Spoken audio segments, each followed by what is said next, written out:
Alright, class of English 205, this is my presentation on the crisis in Crimea, a tale of Russian aggression, Ukrainian weakness, and rising political tensions internationally. So let's begin. First of all, where and what is Crimea? The Crimean Peninsula is just known as Crimea and juts out from the southern part of Ukraine to the Black Sea and the little-known Sea of Azov. Historically, this island's been important because of its port cities, and it was colonized by the Greeks, the Persians, the Romans, and the Byzantine Empire, and they used this area to establish trade routes between the Middle East, mainly Turkey, and the northern countries for them, which were now what we now know as Eastern and North Europe.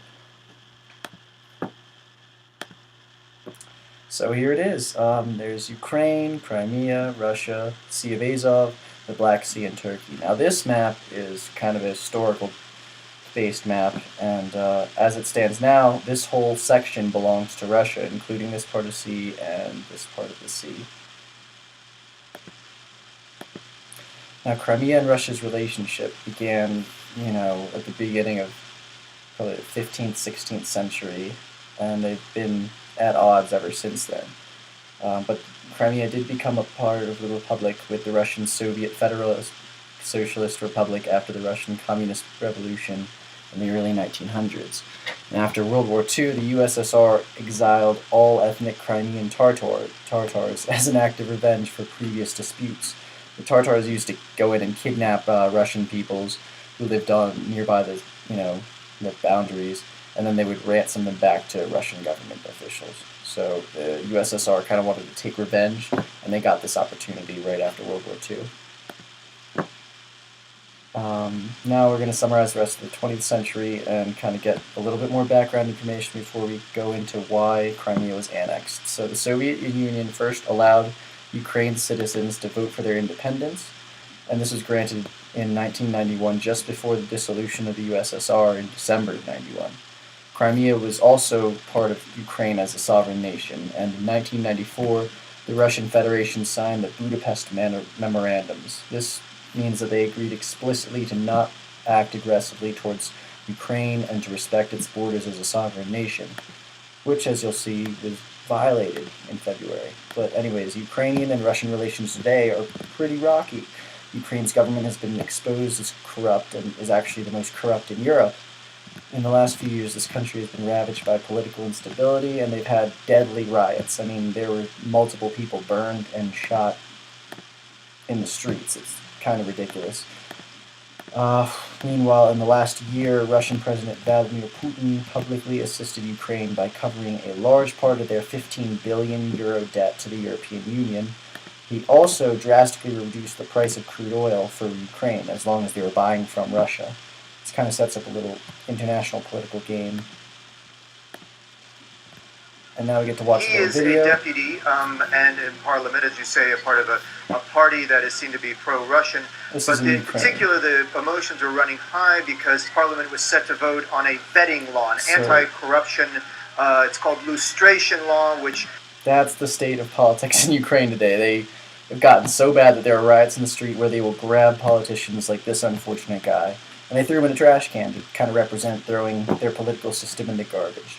Meanwhile, the crisis reached a boiling point in 2014 after months, from November through January, of deadly riots and political turmoil. In February 2014, unidentified troops known as Black Ops took control of the Crimean Peninsula's Parliament building. This followed a whole lot of military action on Ukraine's end, with different rebel and separatist troops running around. And these are what these guys look like. I mean, they're all armed to the teeth. There's a lot of them. They had tanks behind them. There weren't very many pictures of the tanks, though, in Crimea. But they're out in the streets with children and, regular civilians, just, patrolling the area and securing it, acting as Russian forces, but without Russian identification, no rank, no name tags, nothing. So they weren't held accountable for any fire that they, unleashed on civilians. They fortunately didn't unleash anything, so it was a pretty peaceful military takeover as far as military takeovers go. Meanwhile, Vladimir Putin denied any involvement Russian involvement for the first several weeks, and in March, after the Crimean Parliament voted to secede from the Ukraine and be annexed by the Russian Federation, Putin recanted his story and spoke of sending in troops to protect Russian interests. And this was his reason for the Black Ops infiltration. He wanted to protect Russian citizens from Ukrainian separatists and Ukrainian government corruption.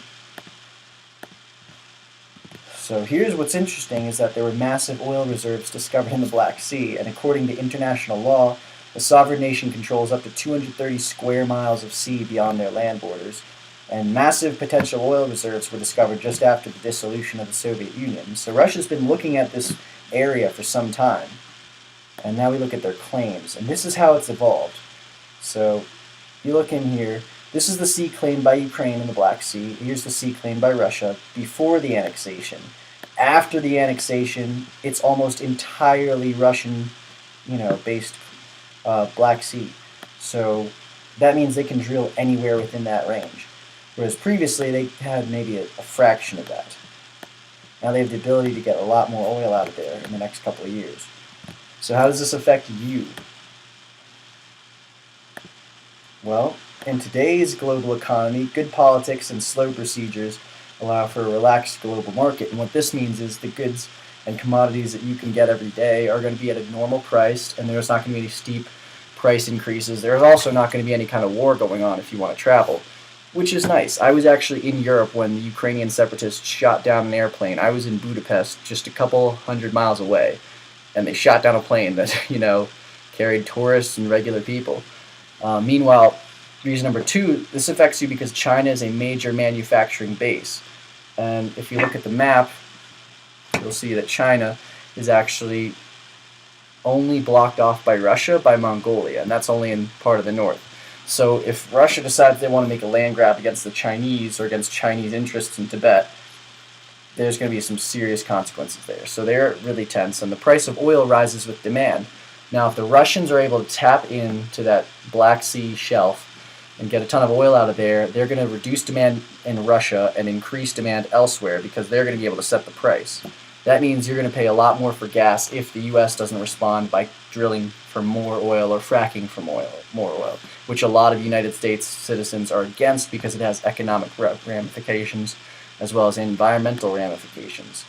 Meanwhile, tense countries spend more money on weapons and military systems and less money on infrastructure and making general people's lives a lot easier and more comfortable.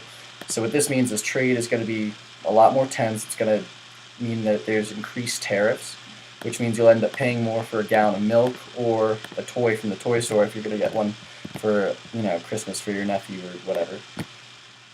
And the fifth reason is countries surrounding Russia now fear similar land grabs for their resources. And this goes back to reason number one, that good politics and slow procedures allow for a relaxed global market. So this raises tensions across the board, and it's going to lead to a lot of economic problems across the world if the Russians aren't, going to resolve this peacefully in the future. Anyways, that concludes my presentation.